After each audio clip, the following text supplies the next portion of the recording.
चरित चित चाऊं।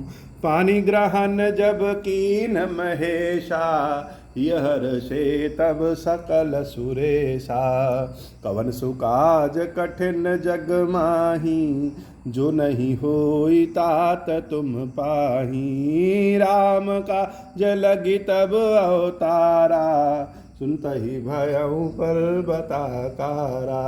हे महादेव, इस जगत बाबा, इस जीवन बाबा, न कोई कार्य कठिन है, न ही कोई कार्य संभव है। यहाँ सारे कार्य सरल और संभव हो जाते हैं बाबा, अगर आपकी कृपा हो जाए।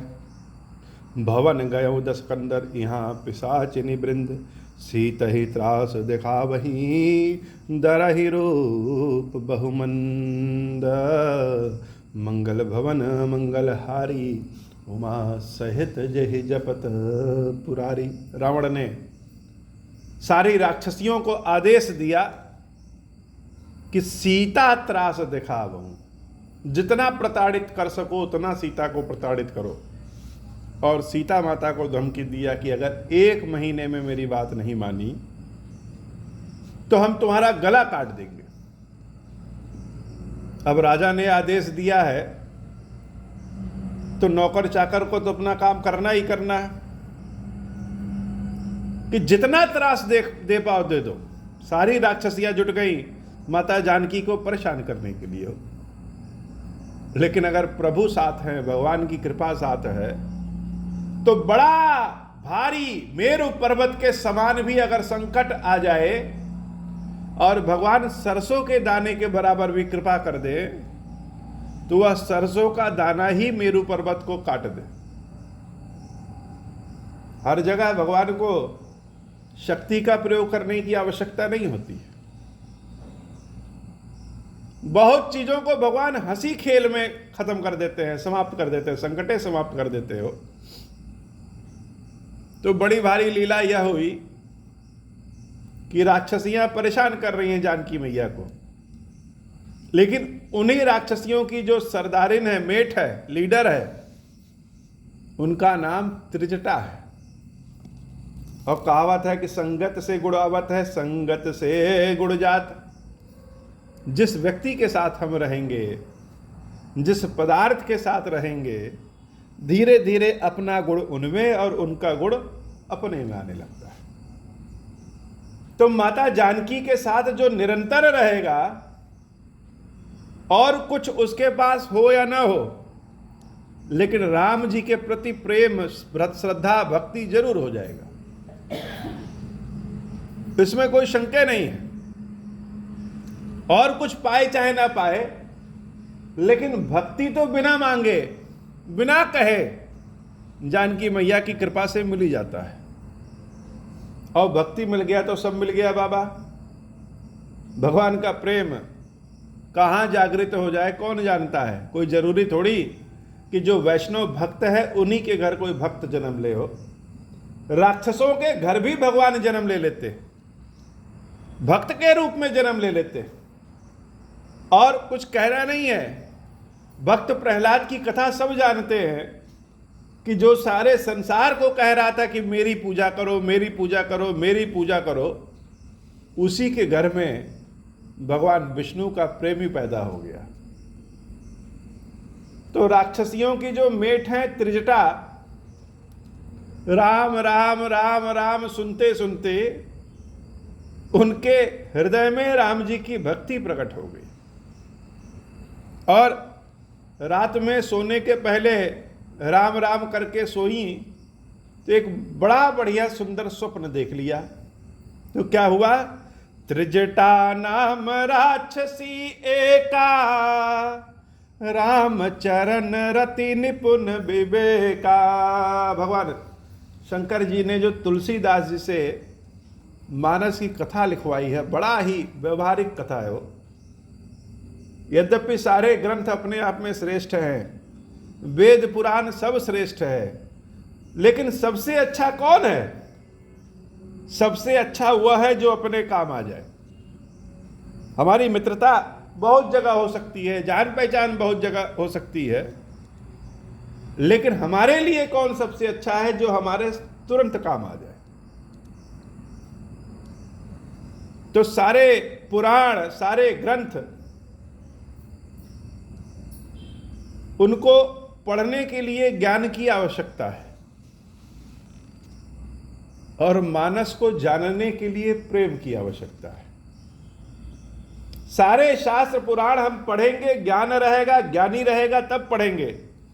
कोई उस क्षेत्र का विशेषज्ञ मिल जाए जो समझाए तो समझ में आएगा।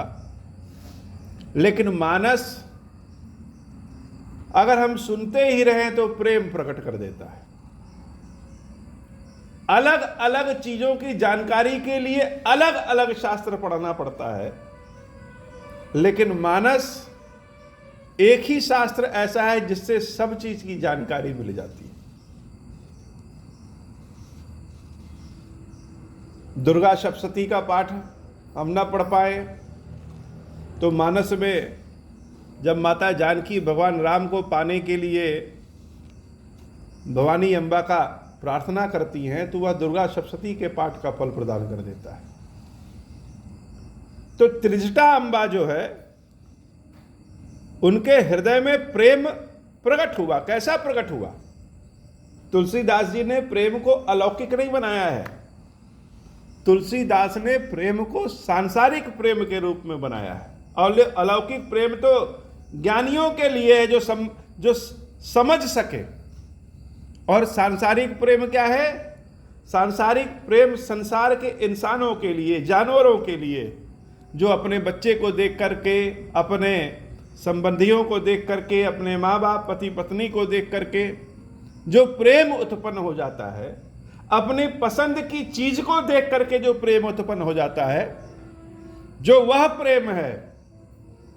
जैसे स्वादिष्ट भोजन किसी किसी को कुछ पसंद, किसी किसी को कुछ पसंद, और जिसके पसंद का भोजन सामने हो तो जो लगाव, जो प्रेम उत्पन्न होता है, बाबा ने उसी प्रेम को अलौकिक बना दिया।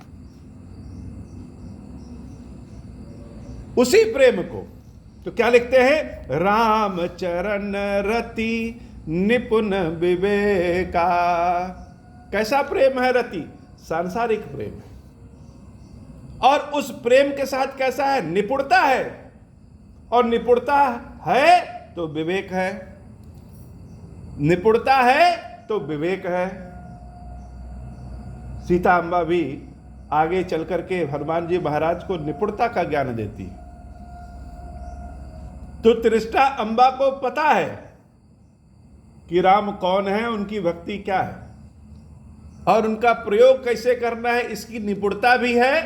क्यों करना है, इसका विवेक भी है। तो त्रिष्टा अम्बा के हृदय में यह प्रश्न उठा कि जानकी माता को बचाए कैसे इन राक्षसों से। हे भगवान, हमारी सीता की रक्षा करना हुआ बड़ी विपत्ति में है, बड़े कष्ट में है। राम राम कह करके सो गई